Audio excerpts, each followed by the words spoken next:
So we're reading the Boundless protocol white paper today, right? So what is Boundless? Boundless is basically like the next step in ZK proving. We started with the zero ZK VM, where you basically can just write regular Rust programs, run those inside the RISC Zero VM, and then get pretty nice bits. But proving is, sort of expensive, especially if you have very large application.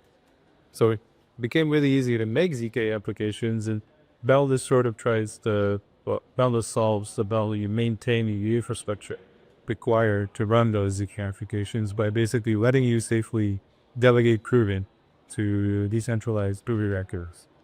So you can think of it as like the next step in allowing ZK networks or applications to live, basically. And how does Boundless work? It's completely permissionless. It's decentralized from day one. Anyone can submit a proof request where they basically specify how much they're willing to approve and get, the best price possible. And anyone can go in the approver to satisfy that request and get paid for proving, the exact program and binary that was given to them in that request. And there's some interesting, dynamics at play here that ensure that you do get the best price as a requester, that you only prove at the price that you're willing to as prover, and also the proving cost is sort of subsidized by the token, the ZTC token, right? Which there's a lot of talking about here. I think that's my overview. Quantum soon. Where's some guarantee? Yeah. It's about sorry to run that one, but it is. Yes. Yeah, we actually have our mainnet beta running on Days with real money. You can go in as a prover or real money to make proofs. It runs on basis. I thought it was a pure network. No, so Balance is basically a set of contracts that you can deploy on any chain. You can get your proofs from any chain. You can verify them on any other chain. So you could run, you can have your Solana application, get your proofs in Ethereum. You can have your, I don't know, what else runs EVM. You just on the market there, get it there. And with our proof of verifiable work, doesn't matter where you do the proofs, you can still go claim the token on the main Ethereum mainnet. Sure. It's interesting, like we didn't really, like when we wanted to experiment, like what is the best way to get this decentralized proving infrastructure going, we actually had 3 designs in mind. We did this one design, which the founders are now founder. We had an L2, the pure L2 that was built from scratch, just purely based on a ZK VM, no more EVM stuff, and like a hybrid approach where we had like an L2 that was just had some extra, an EVM based L2 that just had some extra free deploys or free compiles for efficient through verification. And we went with the Morris and Sensible coach, despite again being what the initial, let's say, the vision was, but what made most sense engineering was EOS. Could you say that Boundless is a chainless attack? Is that like, well, just not, Boundless is not bound to any chain, but it lives on a chain in the end, right? Well, yeah, and so does a chainless app. It's a so. Would you consider making an L1? No. So in day one, like no one needs another L1, to be honest. And making an L1 has so many more challenges that don't really give you benefit. Like we don't win anything. Like we get to do what we want with Boundless. We don't win anything by bringing another L. Why'd you guys go down the route of like exploring an L2 if you guys were so adamant about doing an L1? Like there seems to be I know there's differences between an L1 and L2, but it's still another ledger, it's still another chain. I would take your point even further to say we don't need more chains in this world, but yeah, I don't know.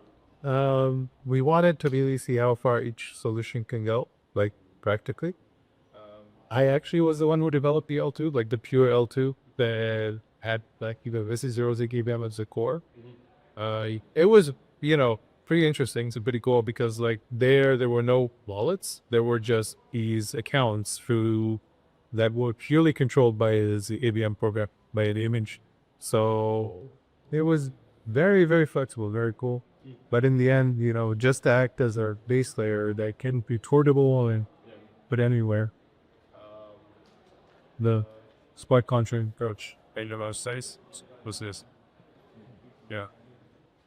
If I have to pass a bit more on the dynamics that the contract, upwards, right? If I am if I'm requesting a piece, I need to go on the contract and log in.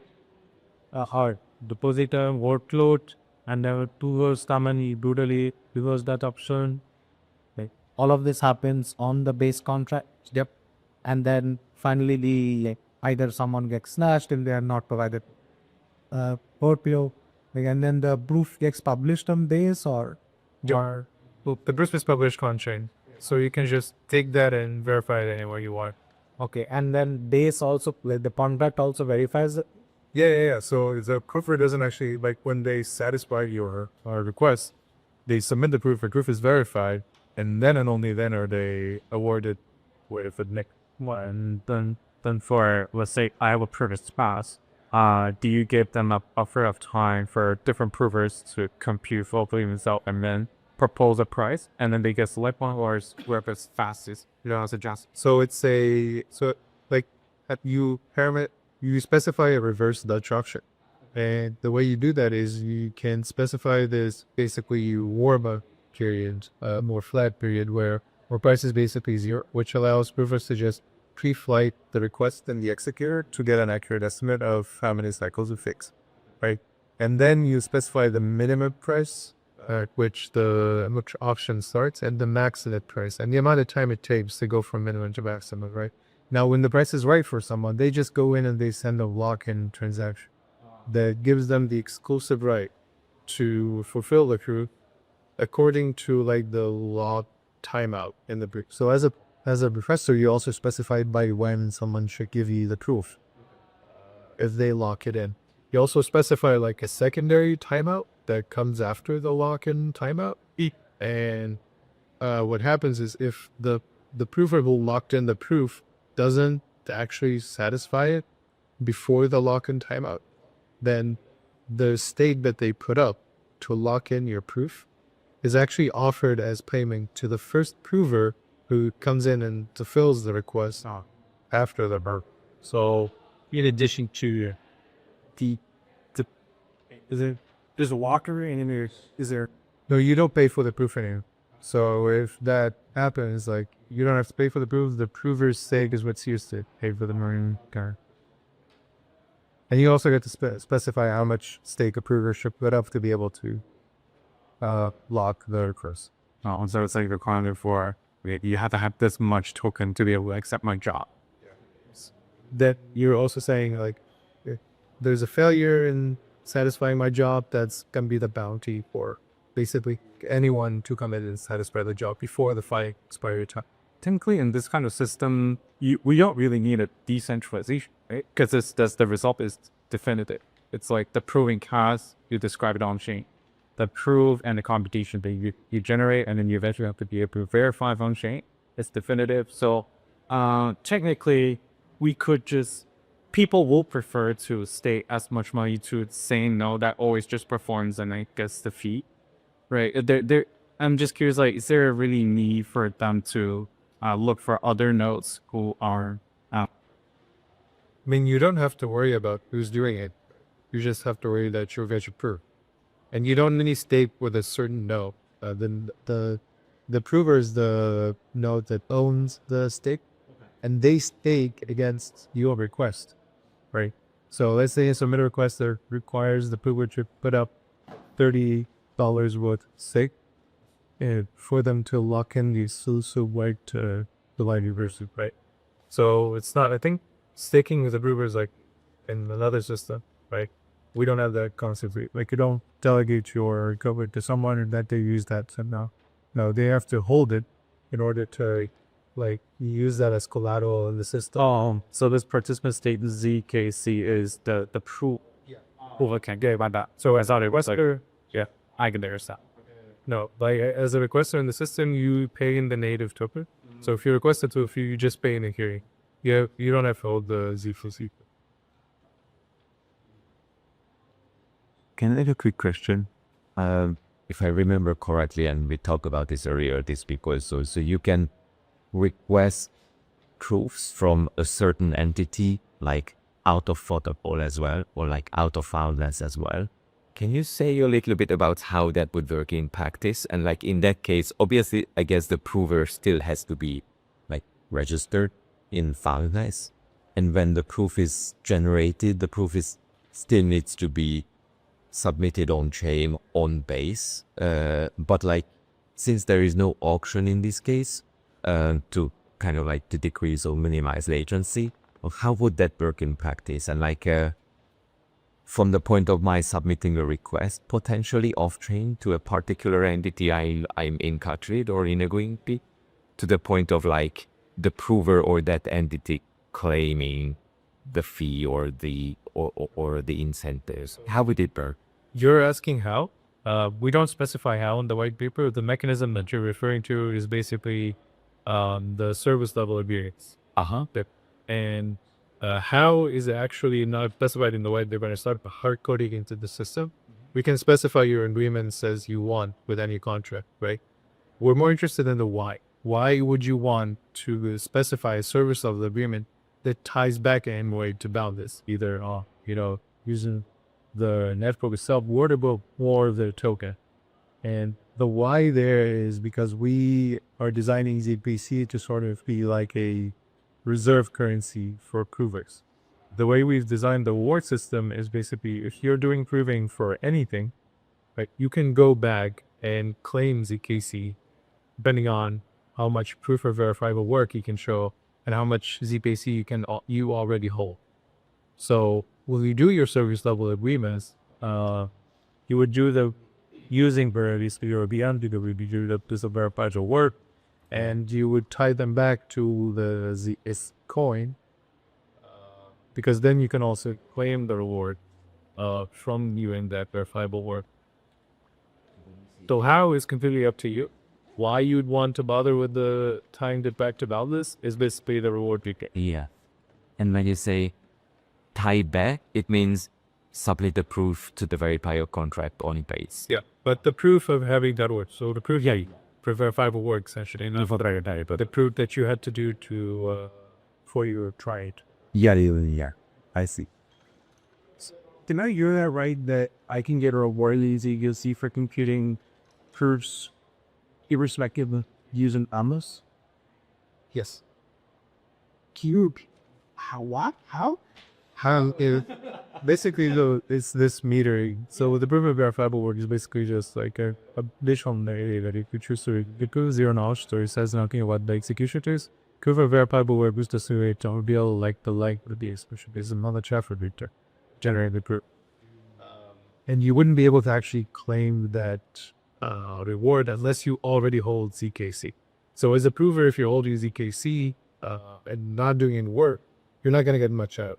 Only if you're holding it and you're doing work at any place, then you get the reward. Why? Because, as I said, the boundless doesn't have to live on Ethereum exclusively or base exclusively. It can be deployed on any chain. You just have to be on a set of market contracts. It can be deployed on any chain. So once you go and do proving for any chain or any out of chain by channel, you can then just go back to the main boundless network and say, hey, I've done good work here. Yeah. So it's like on like a more contrived example. I'm running a centralized proving service using RISC Zero. You're gonna generate proofs for somebody. I can submit proof of verifiable work to boundless and do reward. Yeah. But depending on how much DKC you have, Sure. There's gonna be just an edit to read the actual. yeah. Just It's cool. No. That's a good one. Or just like quick question there. If I'm the proof quest task requester, then do I pay using ZKC? You pay with the native token. Oh, okay. So ZKC is purely for just proof of verifiable work. We are. Yeah. So you can think of it as a mechanism to sort of this subsidized proving in a very nice way where you're just carrying for cost and the applications don't have to worry at all about the ZK. They can be anywhere, West say any denomination, and they just burst up. Just quick question, brought it back to the auction how. So, am I understanding correct? There's two things that you're auctioning off. One is the price, so how much it will cost to do a proof, and the second is the time. Is that the case? So yeah, the auction parameters include the price parameters and the timeouts. So as a buster, when you specify the timeouts, you say that if someone logs in the proof, they only have until this time stamp to actually submit the proof before they're slashed. And once they're slashed, there's going to be until the second timestamp that anyone can raise to claim the state for that slash key. So it's like a level of redundancy, or if someone just rocks in your pre-share from, then they get slashed, and then it's a free-for-all for a stake that is supposed to be multiples of what you were actually offering as a price. The thing a follow on that, but it's like, I don't know if this works, but can you like parallelize proofs? So can you have like multiple provers doing the single task? Is that possible? Not directly in Boundless. So the way, like, on a hardware level and software level, you could run something that's similar from Mindful, where you're like outsourcing parts at the proof. But the Boundless contracts themselves, they don't support the edges up, but one you should. Yeah, it's just one prover that blocks it in. How they're going to do that is up to them. Because I know we did some like stuff with on a reverse Dutch auctions where you can break these like tranches when you can have one winner and then there are people below them, and I was just thinking out loud that you can have maybe the top three if we are competed in, or they receive the like 1/3 of the cost or something. Yeah, they don't receive 1/3 of the test. They receive the fraction of the reward, but they still have to be the full test. You can fork the broker though. You will be in that. So, it's interesting that you mentioned that, but there is a thing that we're working on that's called Hydra orders, essentially. And if you grief those orders, they like split into two smaller orders. But you have to design your application with that in mind. But that basically guarantees you the liveness because, as you see, like if you have the same staking requirement for both, for which split, right, then the amount of collateral required to grief you again, they simply keeps doubling down until it's impractical to grief you, but very rapidly satisfy at best. And really tiny little trucks here, so it's not in the beta, but don't tell anyone. Also, curiously, say once you logged in the first log, and then this guy failed to deliver, but this cast is very small, and no one was to pick it up to fulfill it. What's like a fail-safe making for this? Just setting a very high stake requirement for the task. So, the task is like worth only $1, right? You just require the provable oxidant to put up $100. Then I'm pretty sure everyone's everywhere. But if I try to the other way around, like I Can list price by saying to be able to generate a proof, you need to be very highly staked. then people will. Do we see that there's because you're already the beta? Do you see who were payloads not being picked up because they're bismals? Yeah, higher. This is my hot take. It's actually the exact opposite. Where right now, my history, my trauma is I worked at Mia, and we had this marketplace, and like that proof market was like a race to the bottom, and like it never came off the bottom because people really liked having their company's name on the block explorer, and like that incentive alone was enough to burn money to generate proofs. And that's kind of what I'm seeing right now a little bit, but only because there's like incentive. And I'm really interested to see, like right now, people are like disabled crew flight. They're walking all proofs. Every proof gets fulfilled. And like frogering each other. it's impossible. Like I'm having a hard time. Like I'm having to rewrite the broker, like get it to submit transactions faster because it's impossible to get proof demand right now. It's a little far. You gotta Brad Deaverveld. Yeah, you got to do something. Oh, it's on base. But because they have not launched the token yet, you could go to assume that it will, and that for airdrop farming and Yeah, they do. Yeah, look on the mainnet beta. I mean, I've definitely observed like orders not being as logged in as quickly. They have certain stake requirements. I think some people have modified their software to sort of, if it's free to lock in, just lock it in right now. Worry about proving it later. Or if there's actual stake requirement, okay, that's actually free flight. It's sincere stuff, right? So we don't lose money. But some people actually still lock it in even if there is a stake requirement. And then, something wrong happens and they're not able to prove and they lose stake. Well, there was no slashing bot for a while, and then the user turned on the slashing bot. Yeah. Like people started using the slash up last week. It's Kind of fun. Are you the user?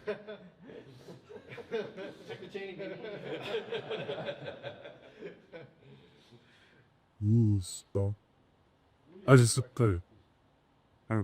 technically speaking, okay, on the dead side. Big talk about demand, I can smash it so if there's only waiting months and there's enough variables below. every once in a while. Where so what is that every once in a while? How many proofs are being requested?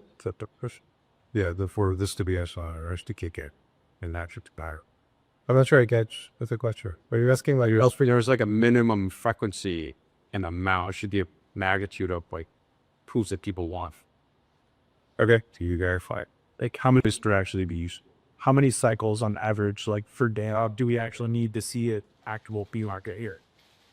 Right. It depends on how much supply there is, and there is a lot of supply on eBay of over 2,000 provers, and we are doing, I think, some days we're doing 9 trillion, 10 trillion cycles, and there is always more to prove. So the signal campaign that we have going on, that's proving the Ethereum consensus, eats up a bit, like 50 billion cycles for each proof that we do, and I think we're submitting proofs. Will be 6 minutes now. It's getting out of insane. Also proving rollups. And they don't know it yet, but we are proving their networks, just submitting Kiowa requests every once in a while. And that also is going like at a healthy pace. I think we're proving 20% of the lots for some rollup, 10% for another, and we're going to add another one that we're also going to do at 10%. And people are still doing it for free, honestly. So when are we going to see people, get paid for proving or people having to pay for proofs? We do have the incentive thing going on right now, where, the top beavers are going to get token rewards. So maybe if that gets turned off, someone might have the audacity to ask for money in exchange for proof. Well, we would not be asked for, hey, I need to see clarification. You need to see, what do you mean? I mean, I take that what you're saying is there's a lot of people prove it, but a lot of them proofs. Yeah. Well, maybe you're putting the proofs on thing, but now. Oh, you mean, are we the ones proving? We've actually turned off our proofs. Like, it's No, I mean, maybe you're putting because the request the market to begin with. Somebody has to ask for it, but nobody says, "Well, can we see there's so many proofs?" Yeah, and ask again in like 2 years. You mean like someone has to want the proofs? Yeah, right. Well, I mean, the signal proofs that we're doing right now, we do have a partnership with Wormhole. They're going to be doing like trustless bridging using those proofs. And almost, every roller that we've spoken with is very excited to start with full proving for a while, just get, confident in the ZK fraud proof system that we have, and then move on to validity proving. And by the end of the year, no rollup is going to have an excuse to not do validity proving with Halo, cost-wise, performance-wise. Yeah. So I'm curious, like, just to follow up on that, there's also mention of, we've been talking about it's not bound to any chain. So it's like, essentially, can we just replace all the existing bridge solutions out there with this, where if I just want to bridge over from this chain to another chain, I just relay that trust through you guys? Is that possible? Yeah, this is what Wormhole is doing. Yeah. Well, how does that work, James? So you have the proof of full Ethereum consensus. So like the full validator set, so all their signatures along with full blob execution up until a certain point. So you have like a light ZK ZK proofs that you can use to power a light client. Anywhere you can verify, basically. Yes. And in this case, the trust assumption that we're believing is if from source chain to a target chain, is where the relay part, the middle part, the prover part is trustless, and it only the bridge consensus where the trustlessness of those source chain or destination chain is the one that needs to be trustless to make this bridge safe. So the bridge component becomes not a security bridge anymore. You're just trusting the ZK proofs at that point, because we're not like the thing. The signal is actually not like a light client in the ZKVM. It's a full on client. We're not sampling a small subset, and then you have to worry about like that subset colluding to trick your bridge. No, we're do full validation. So like all of Ethereum has to be malicious and then slash it. So that's for the bridge. And the last follow question for that is, I think bridging also has a lot of performance consideration. That's why people use solutions like Wi-Fi or something that's like intent based. I wonder like what would be the performance be like if such wormhole implementation is implemented? What's like an estimate? I think you just see hourly delays. Hourly delays. So it's better than optimism. Yeah. And this is compared to the innovation optimism there. And you have the overhead of proving, which is getting better and getting subsidized, but you don't have the overhead of that. We're gonna take a percentage fee up there. Yeah. Well, so because all the proof generation is getting so much faster now, you can do a lot more. Sure. Do you use a settlement through on the source chain to verify on the destination chain to make sure that this transaction that is initiated on a source chain is indeed finalized on the source chain before you claim it or just bridge it to the... Yeah, assuming wormhole needs you to have the proof on the source to provide us. So you show finality. And I would go, okay, wait, I believe that's this is the land. Can you do me the full is all you perfect.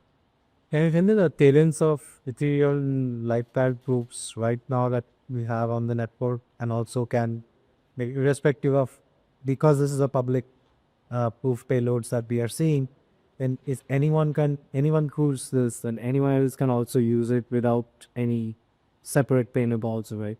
Yeah, proofs are verifiable on your fridge if you. Yeah. So how often, sure, sir. How often? ZK verifier So how often are you generating this like per epoch on Ethereum? I think so. What are you doing on there? So you see, just all of the signatures of all the validators, which are Very sync communicate verification here. Yeah, right. So Sanctus been generating those for a long time now. No, we're the only ones doing full. Yeah, no, there's a UFO and there's full execution. Yeah, blob execution is. No, I thought their original whole thing was that they were doing the light client verification. They do it for us, yeah. But do it for us. But it's only the sync committee, not the full currency. They do the sync committee, not the consensus. We use the Helios plan. Basically, you use the verification of the Helios plan, Oh, okay. I was thought this in here. which is the I16ZLC. Okay, I was under the wrong. The continuation. This is a light bike. This is the light kind. Yeah, it's also like that. Which is great. That's fucking fantastic. Good job. So saving the world one freaking time. Right? $20. Just So I had another question, like sometimes we need payloads, we need proofs. It just start with. We don't need the ROT 16 because we have the ROT 16 then. That's enough. We cannot don't work with us with aggregation on such things. Yeah. So can these still be boundless for there? Not right now. But that's Works. No. Oh, so where you would like settle the start, you'd like store this the starting separately so it's fetchable? Because you can't post yet. Okay, so you could write the blobs to avail of their start result, and then they could consume that and do further aggregation. Okay, yeah. Because this is generally a problem with these. Like, what's it done? Yeah. Is there any plan to add private inputs? just the true. Like firm up? Not that I know of. It would be something you do with like an SLA with somebody. publicly on the network. I think that's a good answer, Rankin. Tweet as an anchor to what is it didn't about chain? What are your thoughts of like ZK or like ZKVM agnostic provers or prover networks like Firma versus like specific ones like Boundless?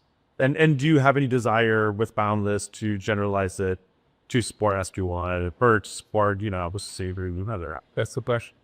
Yeah. So right now, like, there's nothing stopping you from specifying like a custom verifier for your proof requests. Okay. So you can plug it in. We're not going to be able to stop you. And like, our plan is to fully onboard these other proving systems once they're mature enough. So you can think that we're going to do it in tiers, essentially because, you know, we have proof of verifiable work. No other VM has it. So we can do rewards for our thing. Rewards for different VM one could be really possible until they add in some sort of metering. But yeah, You said other VMs don't have it. I thought it's just cycle counts. Isn't cycle counts like verifiable? So there's a difference? yeah, there's something that they don't have a trace. Yeah. So the proof actually tells you how much work was put in to create it, and that's like a verifiable metric. It's not like, you know, some other you just that. Yeah, I guess CyberKai is just like that's you just do that after execution, like outside of the ZK. You just for proof of verifiable work, it is part of With like for VMs that don't support. Yeah. So is it like proof of verifiable count? It's like the verifiable count that you compute it is verifiable. Like you're just saying, like They're incrementing the program counter within. with it now. Okay. and that our present traces. So well, it's like doesn't that happen inside of the trace anyway? Not in a way that it shows up. Okay. Oddly, madness. Because like at first the design. But to do continuation that's split, you have to sum those into, you know, the final proof, and you have to expose it there. Yeah. But also, at first, like you didn't want to expose this information because you want the proof to be zero knowledge. Just conveying information about how long the execution is, it's not zero, but yeah. So yeah, it's like opt-in for sure is knowledge. Yes. Does the proof verifiable count happens when you're generating proof, or is it like, I don't know, just like when you're when you get the tab, when you're pre-computing the workload before you log in, like that's when you compute it? You only get it once you have the curve. Once you're on here, yeah. I mean, when you do create it, you know how much work it's gonna take. But Well, it's the same number, but it's just you just want to be trace. I see. That's actually clever. Yeah. There's more than one piece of this that's getting clever. Just do sheep or like the whole thing is big. Okay. No, I see. Cool. And you answer questions so calmly. I feel at peace when I. Yeah, I was like the opposite of nervous, sir. Well, pal, this here. Can I then ask the contractor? And they just doorbell was gonna ask. But no, go ahead. I was asking a much broader, or if I did to ask a much broader thing, not necessarily Boundless specifics. So go ahead, sir. No, I was just asking that, you know, yesterday Succinct launched the proven net brain and all that. So I will probably, someone has to ask us that remind. Someone has to with that. Yeah, you deleted that question from Jerry. But yeah, I had a. What is that?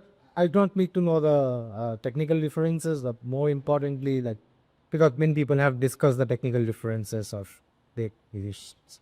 What is the transaction key differences that you think that the economical differences, because now both are sort of Exemplified to one netbooks. No. We like more than on. I appreciate what SPM's trying to do, but if you look at the actual tech and you actually look at it, it is not there yet. It is not decentralized in any. It is right now a centralized Proving network. You can't just, you know, show up as a prover or someone who reads curves and use it. You have to go through that, right? And you don't have the full source of what you're running. So, makes sense. I mean, like, do you guys also think this will be objective be cheaper because it's an open marketplace and so? yeah, we fully believe that the open market is gonna take care of everything for everyone, basically. She coined. I mean, in this case. Oh, we need the bourbon here. I just wanted to ask, but if it's too, like, yeah, distracting from the topic a little bit too much, then let me know. So I'm just curious.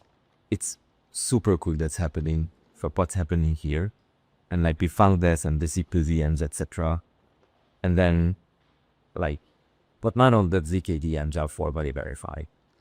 Like, we are starting to use it and starting to use it in use cases where there are billions at stake, potentially even like be validated or not, or be, substituting traditional bridges, etc., etc. Like, how do you guys, and maybe it's a question to anyone, I'm curious about the thoughts, like, what are the risks and how are they being evaluated, mitigated at this point when all these solutions are being implemented now with Wormhole, with everybody starting to use zk root score, finality, settlement, etc., etc. So what's happening now?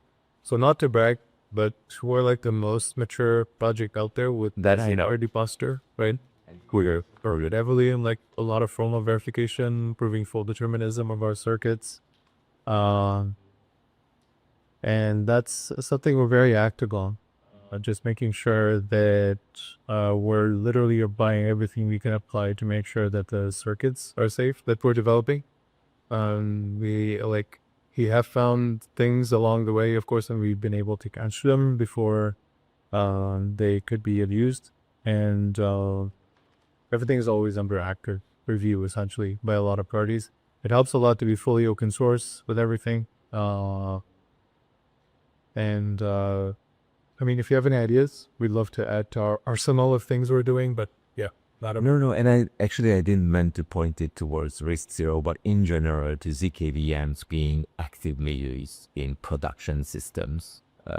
Well, so like one thing that ZKEVM did early on was that there's a system where if you can show non-determinism in a proof result, you can freeze the network.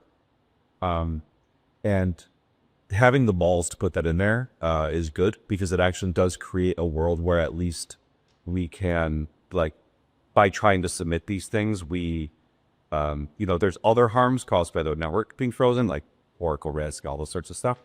But being able to have somebody unilaterally shut things down, I think is a novel, or it's a nice way of saying like, hey, we're taking this seriously. Because then that requires that everybody jump on and come and fix and do all the things. So I think, like, depending upon the application you're building, I think there's some responsibility to look at like the actual risks and say like, what do we need to do in order to make sure that in our use, like if I'm the wormhole bridge, like I might want some method there that doesn't have to build through my security console, but it's just like I've gotten if I can submit two proofs for the same information with different outputs, done, right? And then it falls back to some other mechanism and those kind of things. So there's a lot of this like fallback. There's also, I think, in the Ethereum world, there's a lot of talk of multi-proofer strategy. I think ideally we would not want the overhead of that, but I think for a system like Ethereum, it is actually like responsible to like take that seriously. And I think that's also nice because it helps us not just enshrine one solution and it forces all of them to compete each other over time. So it has that pipeline. Those are the three things that typically. Yeah, we actually have like an emergency stop mechanism that is added does exactly that, like if you're able to prove it fallen. This dude has a column stop? Yeah. Oh, it's not in the RISC Zero verifier. Oh, that front yes with this. Yeah. Oh. If you're able to prove something wrong, then you get to stop the verifier immediately, basically. And then call you and take a big bounty, right? Very cool. But I think I would just add that some of this is not in-app. I mean, kudos to Ben for spending time and making this mature and so on. But I think the users part of the story is completely opposite. I mean, it's not essentially rewarded being the most secure, most audited, formally verified, the hyperliquid and others have because of the precompiled and the structures that are there. There might be vulnerabilities which are on an active deploy protocol, which is being, hosting billions of dollars. So, before even we asking them too much, I think we also need to make ourselves a bit more. Otherwise, there's no incentive for them to, if they are spending, I don't know how much on just an audit, some not Chile, especially when there are so novel ZK programs involved. Yeah. And if we don't reward them, they don't have any incentive to do that. Yeah, and multi-proofs are an avenue that everyone is exploring, especially like Pollux with Kaiul. A lot of attention is being paid now to having multiple dispute gates secure the envelope. So you'd have like the regular optimism thing, and you'd have Kailua. You would basically maybe run a 1 out of 2 system, or 2 out of 3 if you had TEs. So redundancy is key, essentially, right?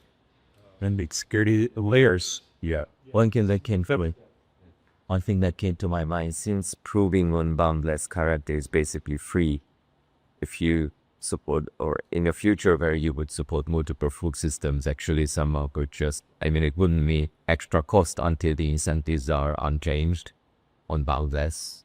They could get, you could get redundancy for free, you could get multi-tools for free. It's not an additional cost. And not now, in a way. Or it wouldn't be. People like it will write it there, but that it is a DOS attack. But multi-proof is there's a soundness problem in one of the proofs. It's still valid. So we're really the thing that we need is like you were saying, educate and keep it core. Building these applications, the trust boundaries, the things that they're building, and like a friend, do Phylax, the credible layer. I think opting assertions is given to be a step where you design, get constraints of your system that you're building, and even if the thing you should be worried about is not really a ZK bug, it's that you just screwed up your slot. No, the question we need to ask first is Aave and Uniswap and all of them, are they formally verified before? So fair enough, okay. Yeah, I To trust them fully. the earlier point that they're all just controlled by like a multi-sig layer. Yeah. Not the same investors anywhere. Yeah. Well, I guess I got a different topic, which is about your balance apps. So in balance app, I'm curious about how the spot sheet actually works with you guys. What kind of service do they use, and all the data they post, and how's the functions like? And also, say if I'm an app developer, I build an app, I submitted a proof request after the proof is being verified. Can I specify after steps of being verified? I use that verify state, etc. in that one transaction. Luckily, on the second question, is there a hub? Are there hubs? Is there a hub? Yeah, yeah. Okay, cool. Well, yeah, you're gonna the public. Next. You're gonna the public. Yeah. A callback that is proof or kill now. Actually, That's an attempt. You don't, but you need a Belvis killer now. Yeah, I'm not actually entirely familiar with how Ribachi using the system, but I think they have migrated Bonsai Gabapos. So, they,